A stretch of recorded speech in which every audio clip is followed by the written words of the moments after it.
الحمد لله رب العالمين والصلاة والسلام على سيد محمد وآله الطيبين الطاهرين. Assalamu alaikum, brothers and sisters. We started this theism workshop to discuss some arguments, some major arguments for the existence of God that there are, and probably some arguments against the existence of God, and see what responses could be given to those arguments.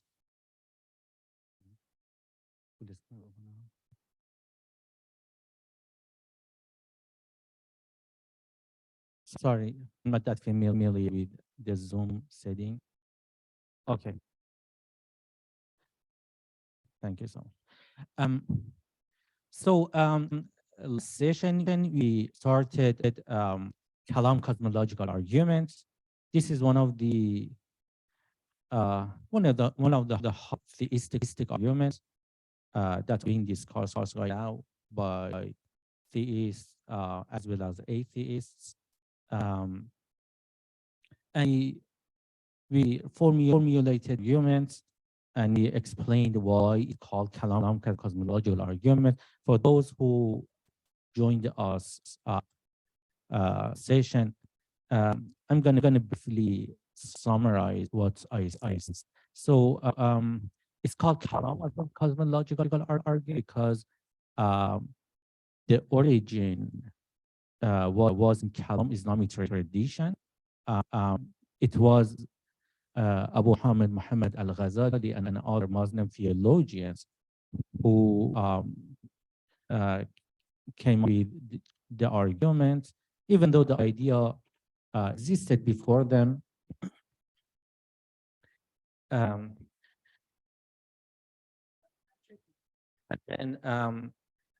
al-Ghazali, many other Muslim theologians repeated the argument, developed the argument, and in modern time, in contemporary time, said that a famous Christian philosopher of religion,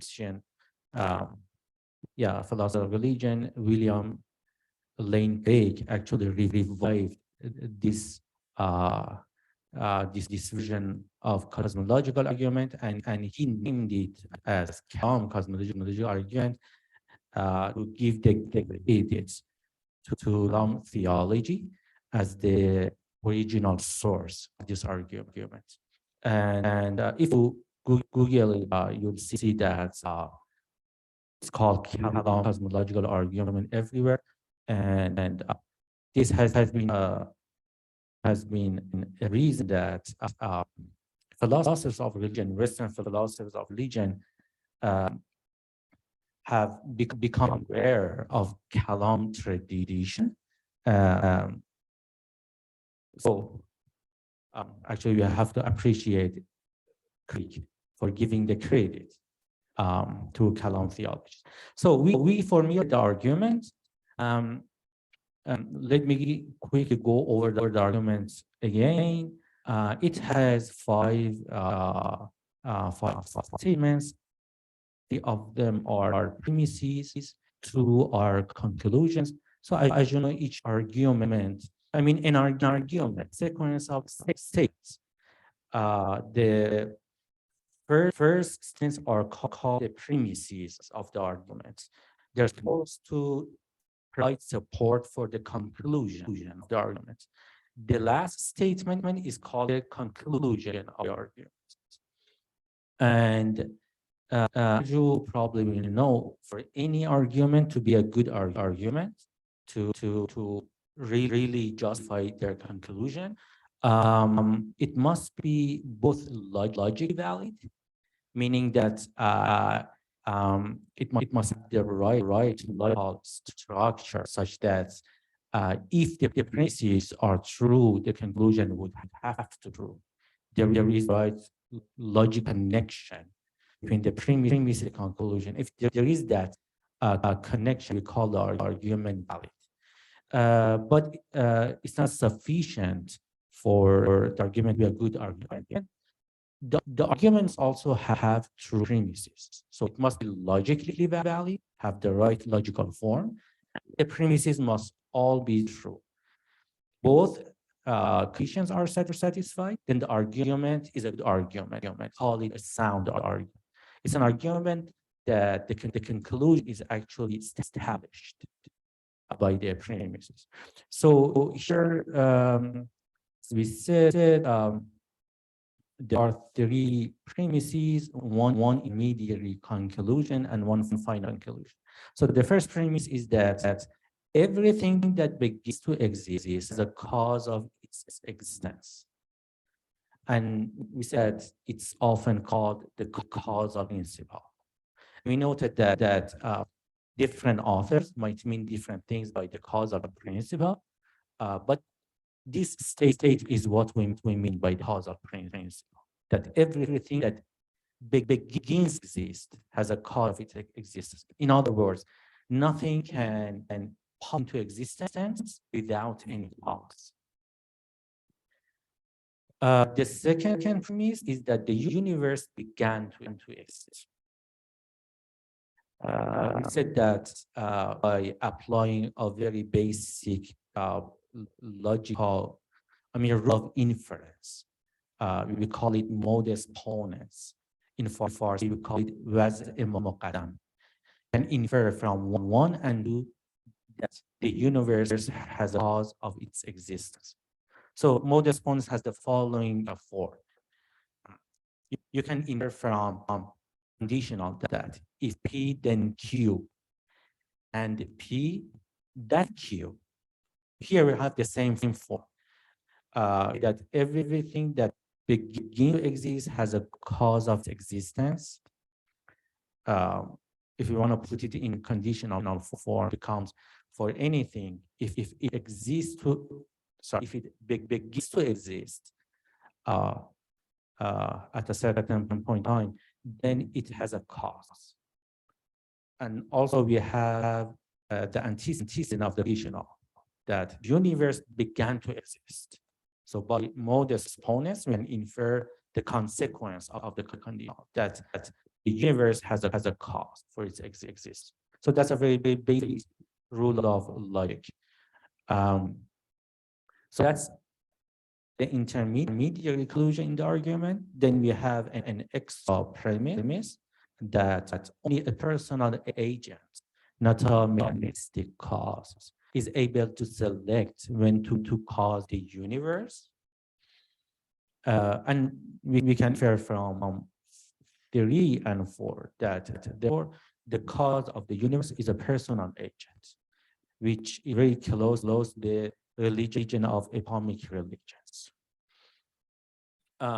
So the form of the argument is valid. The premises, if true, would be the conclusion. So all discussion focuses on whether the premises are true. And that's what we discussed session. So discuss the premise, the causal principle. We said according to Craig, the principle is actually self-evident, meaning that it doesn't need any arguments for justification. He said that none sincerely believe that things, say horse or ski village, can just up into being without a cause.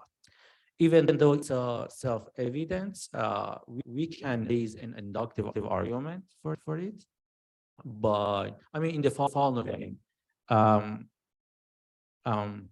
so we observe something began to exist and it cost. For example, this meeting, it came into existence and it had a cost.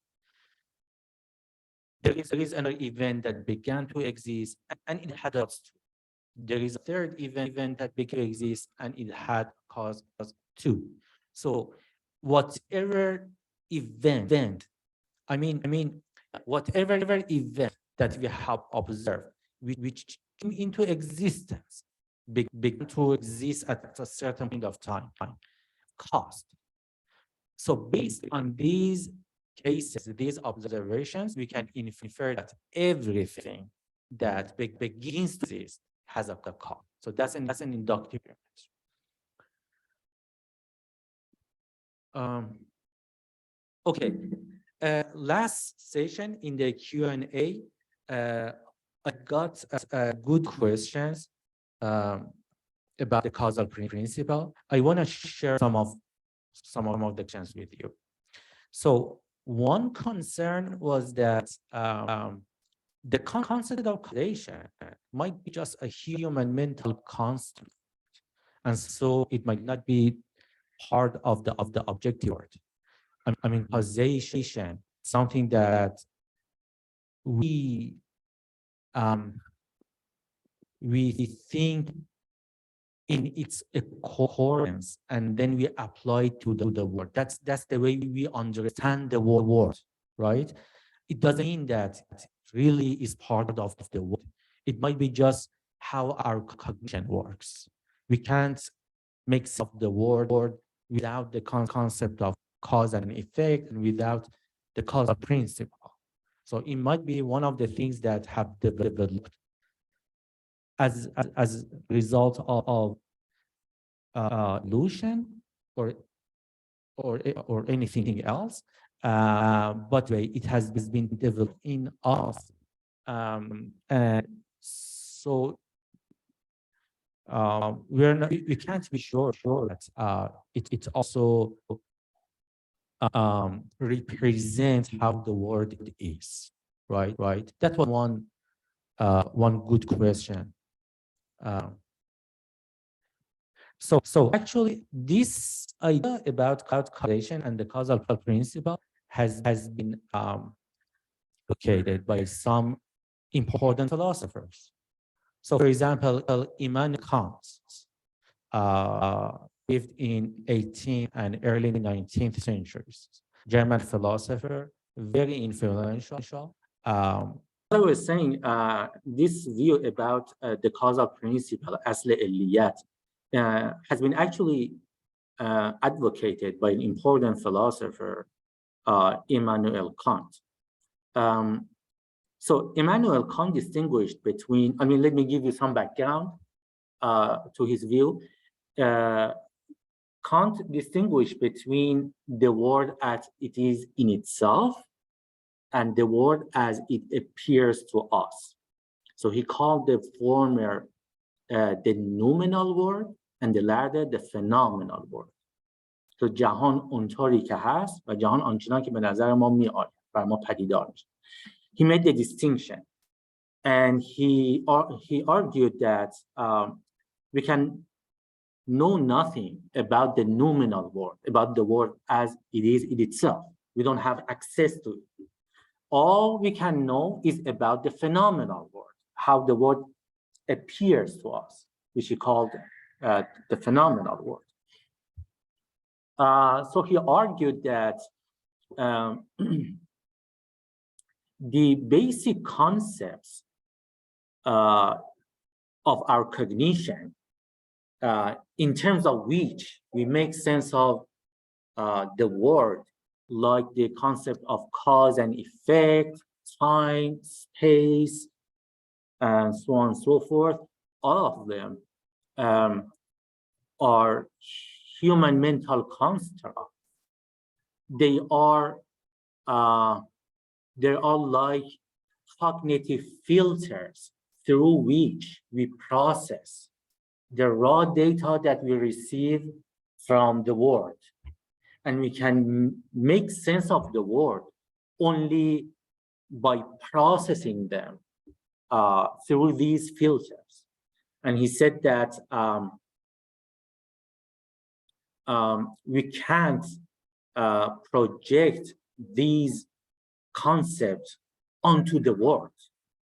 We can't impose them on the world. We don't know how the world is in itself, how it looks like in itself. All we know is that we have these basic concepts: causations, time, space, substance, and properties, so on and so forth.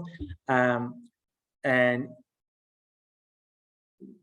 this is how we understand the world. We understand the world as some of things, causes being causes, some of things being effects, some of things being antecedent in time, some of them being consequent in time, right? And some of them being here, there, space. So for Kant, all of these basic categories and concepts are the way that we understand them.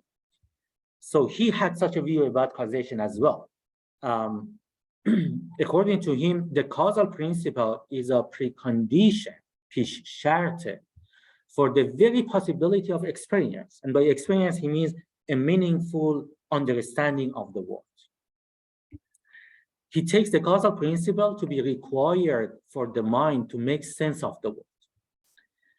Causation is a constitutive condition of experience, thus not a part of the world, but a part of us, a way we experience the world, without which experience would be altogether impossible.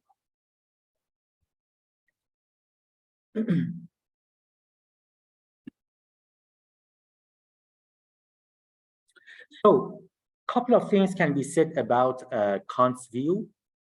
And so the first, the question that was raised in Q&A last time, for many people, Kant's view is too radical. Many of us takes the causal relation to hold between, in the world, to be in the world and hold between things in the world.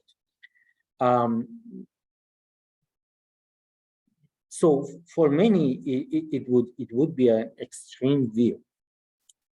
We can see how radical it is if we note the far-reaching consequences of such a view.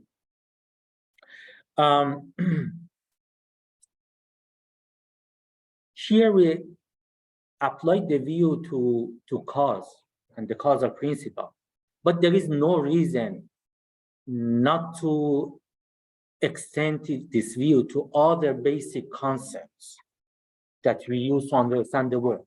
And indeed, Kant extended them to such concepts.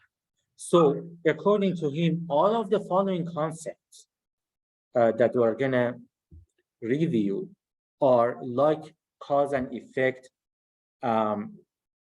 constituents of our cognition, ways that we understand the world, which are not necessarily part of the world. We can't say that they are part of the world, they exist in the world. So for example, the concept of quantity, one and many, and totality. Concept of quality. For example, we say that a subject has this predicate, that's an affirmation. Or negation, we say that this subject does not have that predicate. Or another thing, he says, limitation. It's actually affirming a predicate of a subject in a limited way. So these are qualities of things or our judgments, right, for him. Or relation, the concept of relation. He mentions three things under this category. For example, the inherence and subsistence relation. So we normally think that some things are substances, objects, and some things inhere in substances, properties. So we have the distinction between objects and their properties in our everyday life, in our ordinary way of thinking about things, right? For example, I'm an object in philosophical terminology. I'm a substance, but my weight is a property of me. And there is a distinction between me and my size. They are ontologically different. I'm self-sufficient, my weight subsists in me, inhere in me. For Kant, this relation of inherence of a property in some object or subsistence of an object, these are again notions with which our mind works, and we cannot impose them upon the world. Or causality and dependence, that some things causes other things, or other things depend for existence on their causes. Again, there are concepts that we understand the world in those terms, but they're not necessarily part of the world. Or community, I'm not gonna take more time about, explaining what community is. Modal notions or other notions that count things that are preconditions of understanding, like possibility, necessity, existence. We say some things are possible or impossible, certain things are necessary or contingent, certain things have existence or non-existence. All of them for Kant are the cognitive filters through which we process what we get from our senses and actualize, conceptualize the world, understand the world. Without them, what we get from our senses would be just raw data without any meaning for us. He says the same thing about the concept of space and time.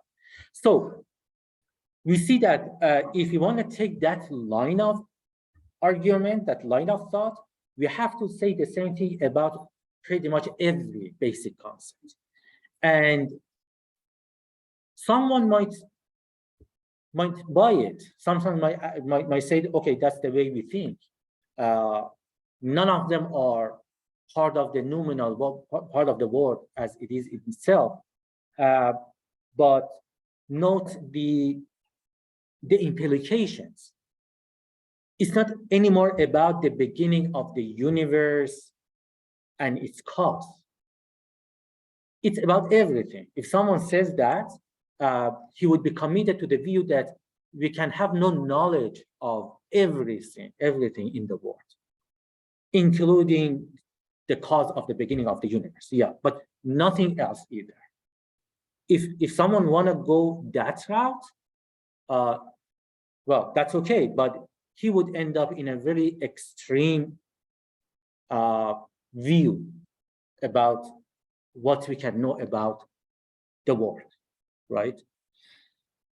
And many people don't accept that. Many people believe that we have epistemic access to the world as it is in itself, and many of these basic notions actually come from the world.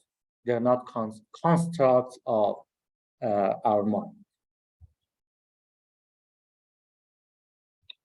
Okay, that was one question. Another question that I got last time was that the causal principle only applies to physical entities, namely entities that are spatiotemporally located and can stand in spatiotemporal relations. Causation can hold only between things that are physical, that are in the spatiotemporal context, right?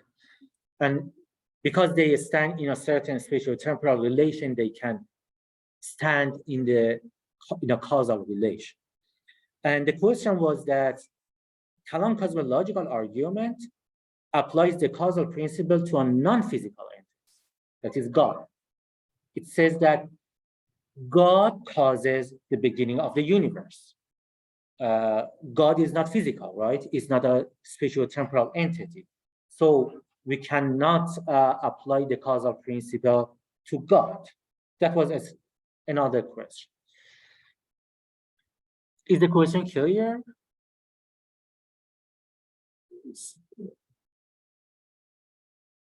We should ask our question after your. Okay. So a couple of things can be said about this question as well.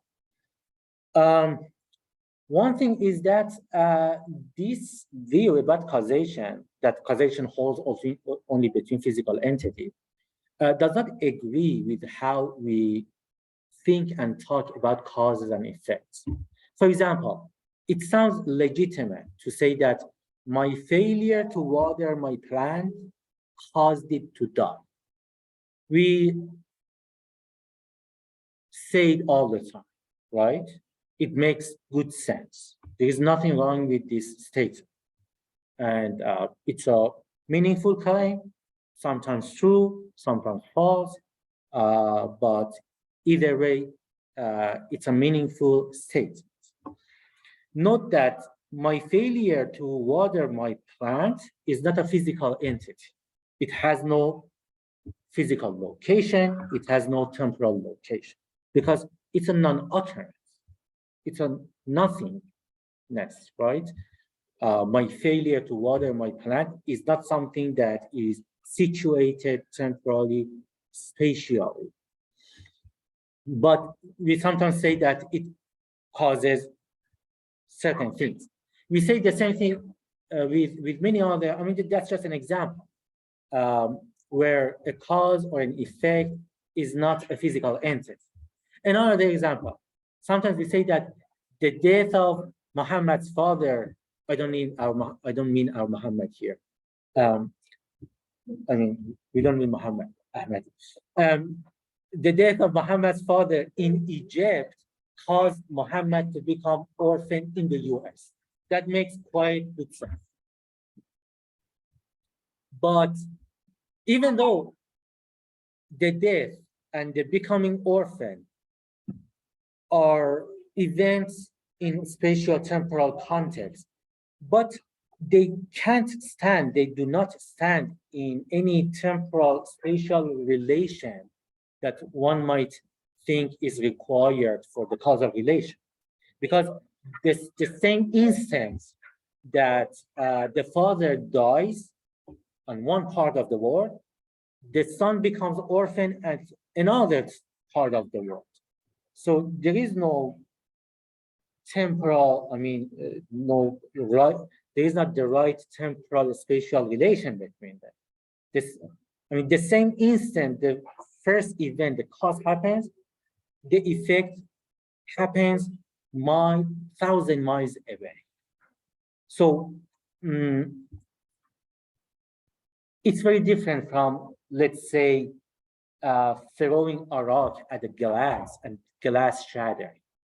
One might say that, okay, there is a causal relation here because the cause, the throwing of the rock and the effect, the shattering of the glass are in the right spatial temporal relation, right? But we can say the same thing about this case, the death in Egypt and becoming orphan in US. The cause, the instant that the cause happens, the effect happens too. So there doesn't seem to be any spatial relation or temporal relation between the cause and effect. So this is another example that contradicts the view. Is a counterexample to the view that causal relation can hold only between two physical entities that are spatial temporally connected. That's one thing we can say about that question. Another thing that we can say is that, okay, let's say all causal relations could hold between two physical entities that stand in the right causal spatial temporal relation.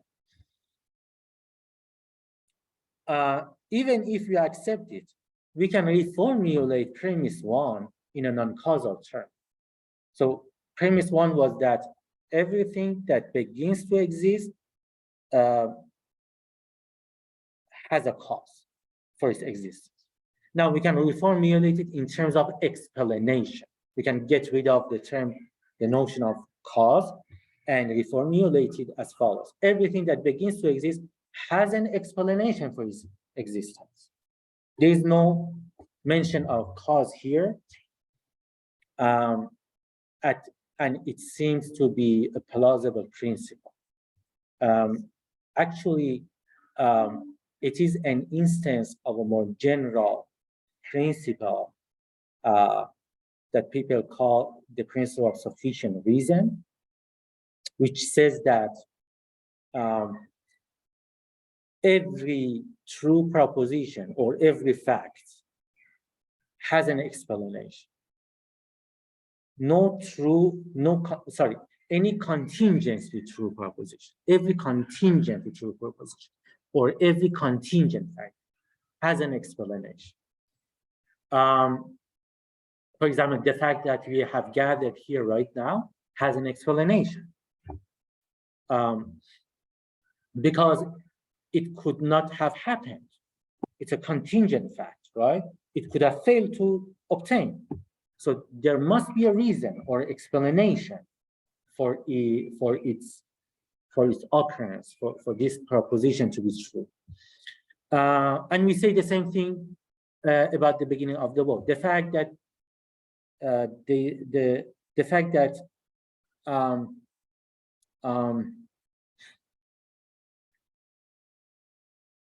applying it to the universe, we say that the fact that the universe began to exist has an explanation.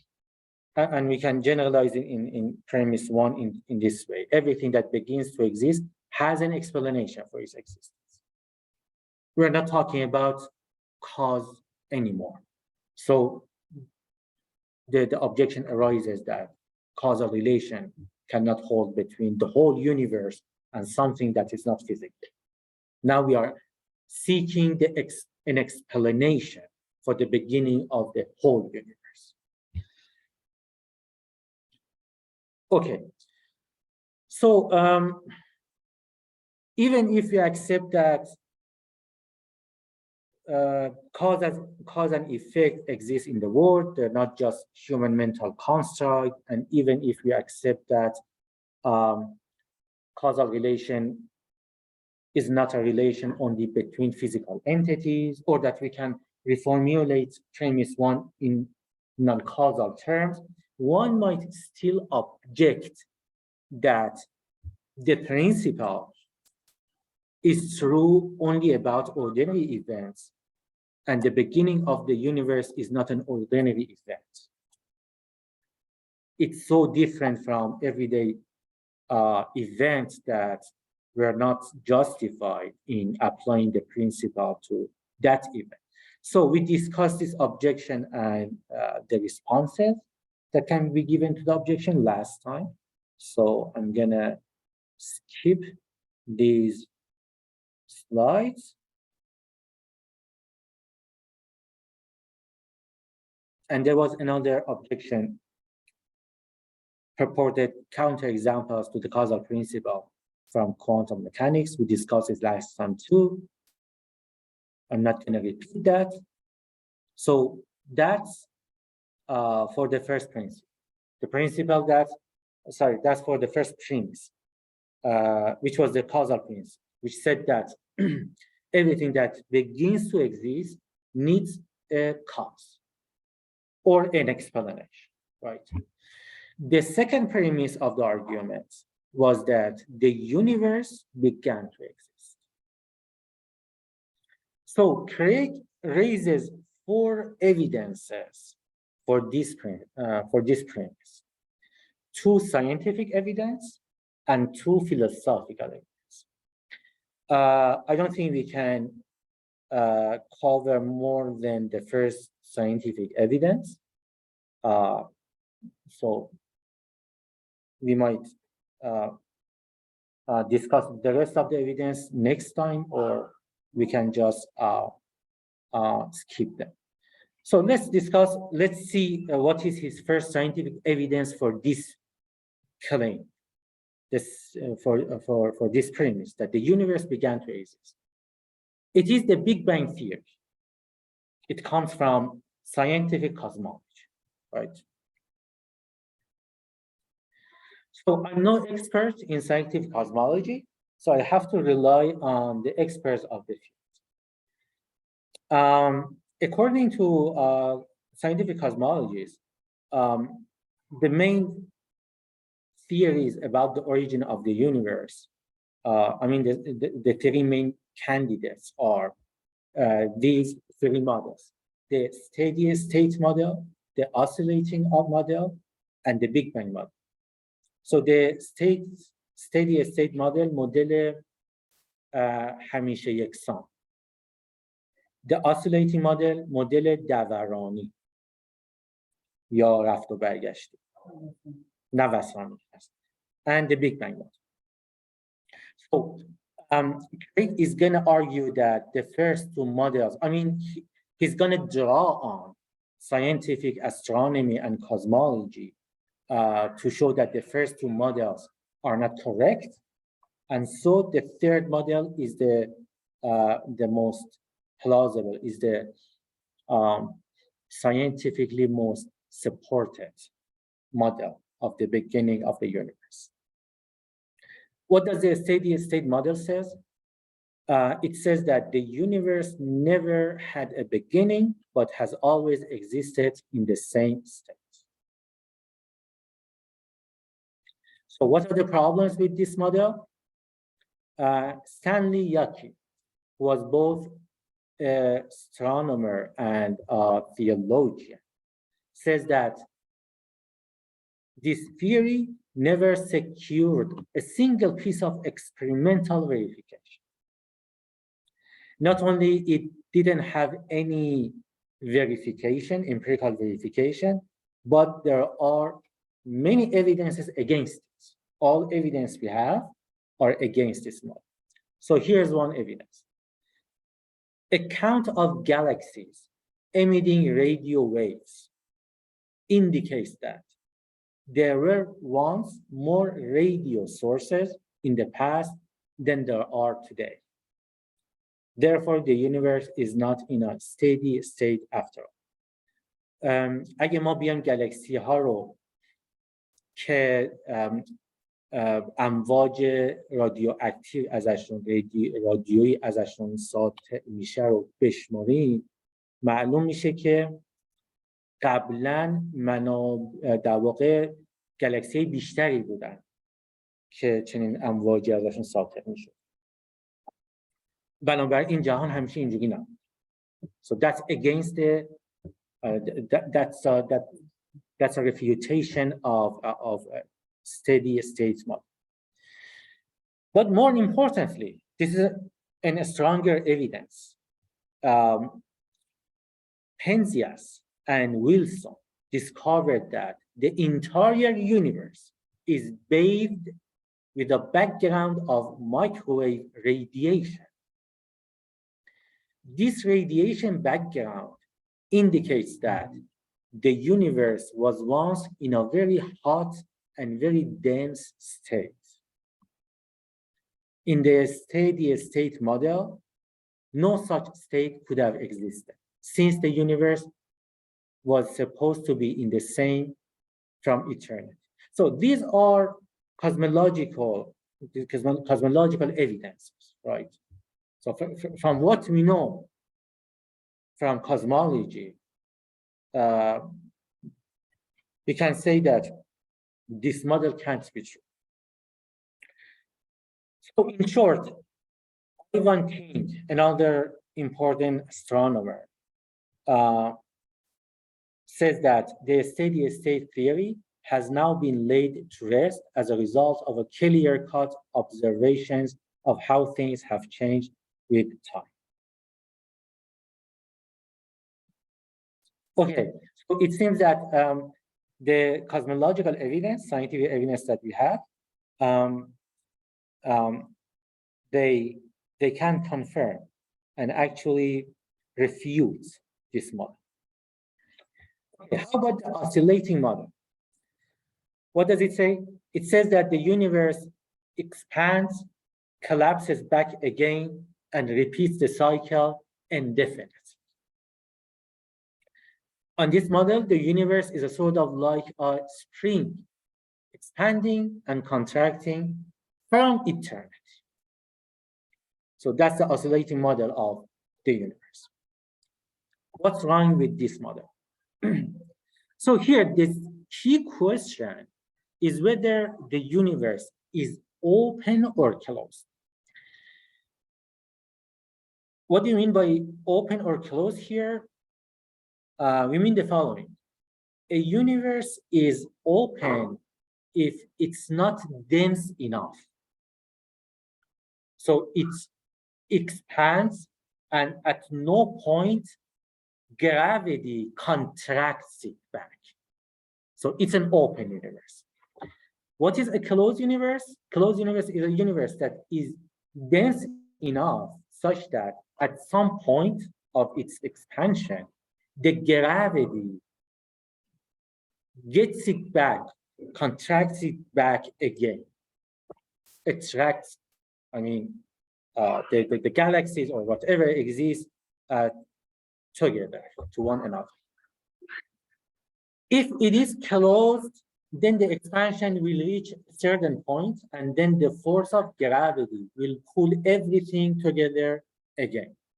But if the universe is open, then the expansion will never stop, but will just go on and on forever.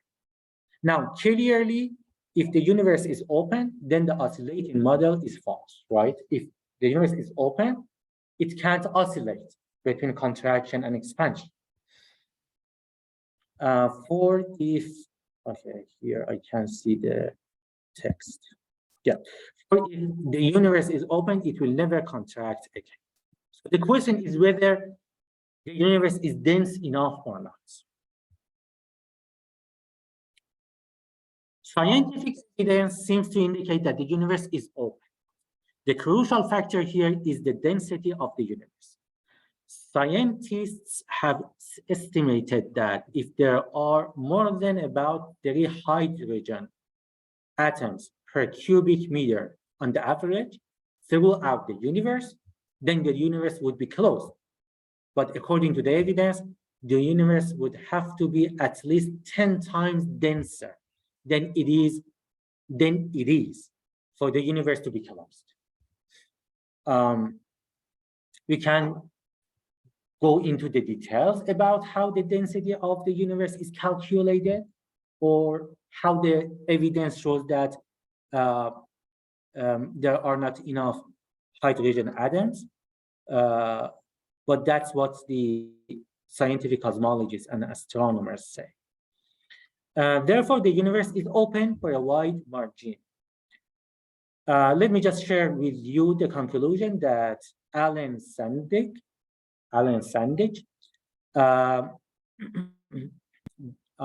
got from the evidence.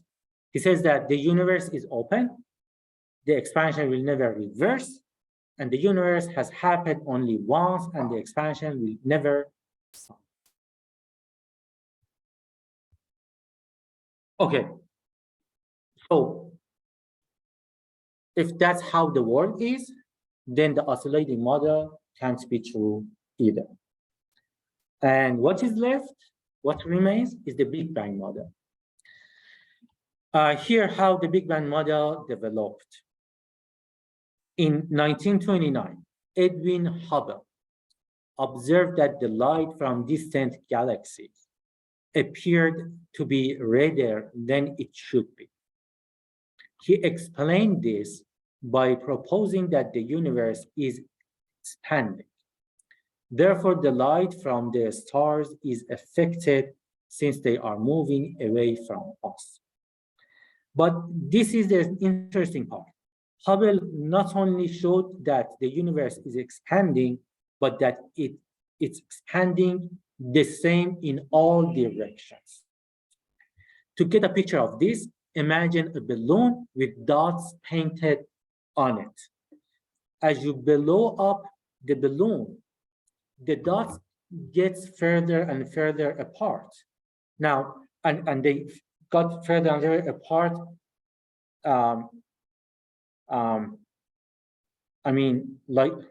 Like a balloon, right? Now, those dots are just like the galaxies in space. Everything in the universe is expanding outward. Thus, the radiations in the universe, thus the relations in the universe do not change, only the distances change. So this is how Hubble explained what he observed. Now, the staggering implication of this explanation is that at some point in the past, the entire known universe was contracted down to a single point from which it has been expanding ever since. The farther back one goes in the past, the smaller the universe becomes. so that one finally reaches a point of infinite density from which the universe began to expand. This initial event has come to be known as the Big Bang. Note that the state of infinite density is synonymous with nothing. There can be no object that possesses infinite density. For if it had any size at all, it would not be infinitely dense. Therefore, as astronomer Fred Hoyle points out, the Big Bang theory requires the creation of matter from nothing. This is because as one goes back in time, he reaches a point at which, in Hoyle's words, the universe was shrunk down to nothing at all. Thus, what the Big Bang model requires is that the universe had a beginning and was created out of nothing. So this is how we can infer from Hubble's observation and explanation that the universe started to exist at some point in time. And let me clarify that when I say at some point in time, I'm talking loosely, because before the universe, there was no time. It was with the Big Bang that matter, time, space, and laws of nature started. And let's finish with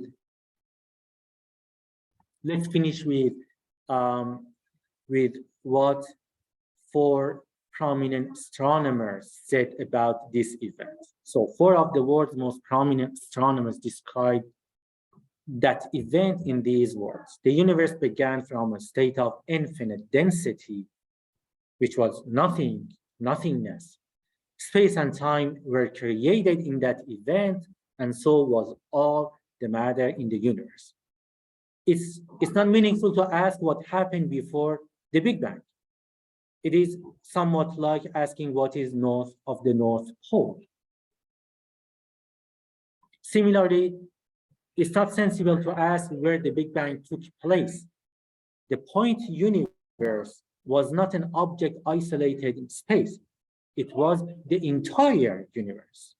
And so the only answer can be that the Big Bang happened everywhere, because there was no space before that, right? So with this, we bring to an end the first scientific evidence that Craig raises for the second premise, that the universe began to exist. Do you have time to go over? We suggest to do the second scientific part, and the philosophical.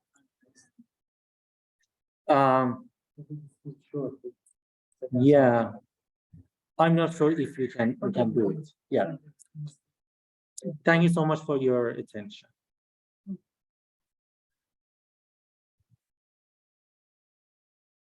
Okay.